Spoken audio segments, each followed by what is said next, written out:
स्वागत है हमारे चैनल टेक्निकल नॉलेज हिंदी में। वीडियो को लाइक करें, चैनल को सब्सक्राइब करें, बेल आइकन को दबाएं ताकि साइंस और टेक्नोलॉजी से जुड़ी ऐसी जानकारी हम आपको दे सके हिंदी में। अरे भैया कैसे हो? अरे भाई मजे हैं मजे। अरे बहुत दिनों बाद मिले यार, चलो चाय पीते हैं। इंडिया में चाय पीने के लिए बहानों की कोई कमी नहीं है। चाय एक ऐसा ड्रिंक है जिसे बरसों से दोस्तों के साथ, रिश्तेदारों के साथ और दूसरे कई मौकों पर पिया जाता है। लेकिन दोस्तों, क्या आप जानते हैं कि चाय को पहली बार कब पिया गया? हिस्ट्री के मुताबिक चाइना में 5000 साल पहले से चाय पी जा रही है।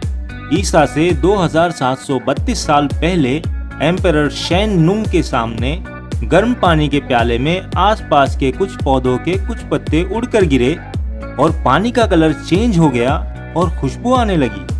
जब उसने उसे पिया तो ताजगी उसके पूरे शरीर में मानो दौड़ने लगी।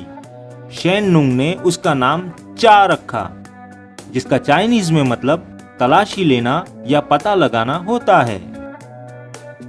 4वीं सदी से 8वीं सदी तक चाय की शोहरत चाइना में बहुत बढ़ गई थी। अब उसे दवाई के तौर पर नहीं, लेकिन आम तौर पर अमीरों द्वारा पिया जाने लगा और चाय एक स्टेटस सिंबल बन गई। दोस्तों, चाय के व्यापारी अमीर हो गए।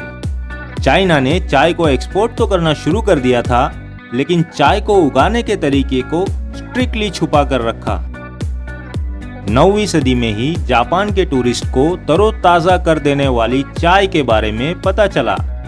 बुद्धिस्ट भिक्षु डेंग्यो डाइशी को जापान में पहली बार चाय के बीज लाने का श्रेय दिया जाता है। दोस्तों, 14वीं सदी में जापान के लोगों में चाय पीने का रिवाज प्रचलित हो गया था और फेमस जापानीज टी सेरेमनी की शुरुआत 15वीं सदी में हुई, जिसमें बुद्धिज्म के मूल्यों को देखा जा सकता है।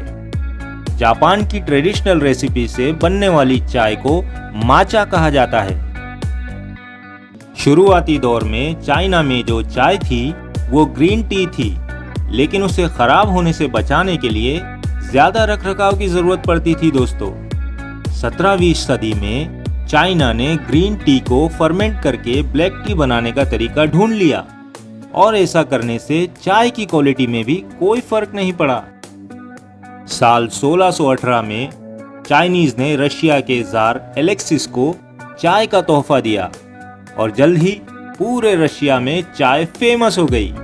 चाय के भूखे रशिया में चाय की खपत पूरी करने के लिए चाइना से हर साल 6000 ऊंट 1.5 साल का सफर तय करते थे और हर एक ऊंट पर लगभग 300 किलो चाय होती थी।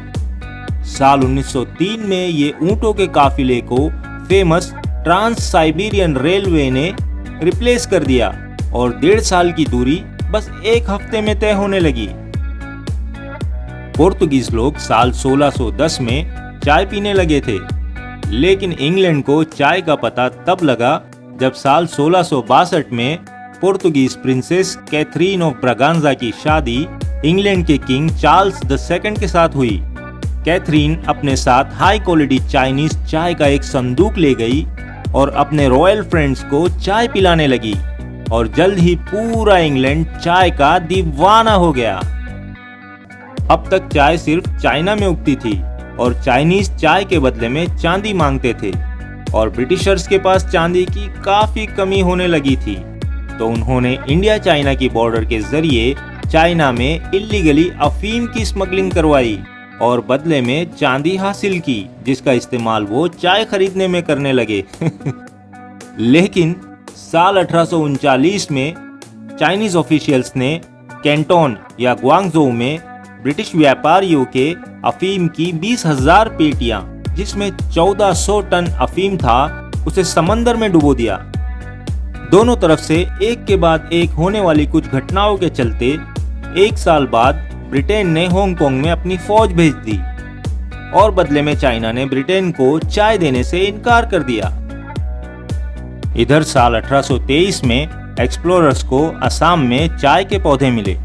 असम में रहने वाले कुछ इंडियंस को चाय उगाना तो आता था, लेकिन प्रोसेस करना नहीं आता था और ये मुश्किल को दूर करने के लिए रॉबर्ट फॉर्च्यून नाम के स्कॉटिश वनस्पति शास्त्री ने चाइना में जासूसी करके चाय को प्रोसेस करने के पारंपरिक तरीके का पता लगाया और चाइना से कुछ किसानों के साथ भारत लौटा और इस तरह इंडिया में चाय के बागानों की शुरुआत हुई। तो वीडियो कैसा लगा कमेंट में बताइए, चैनल को सब्सक्राइब करना मत भूलिए, वीडियो को लाइक कीजिए और अपने दोस्तों के साथ जरूर शेयर कीजिए। जय हिंद।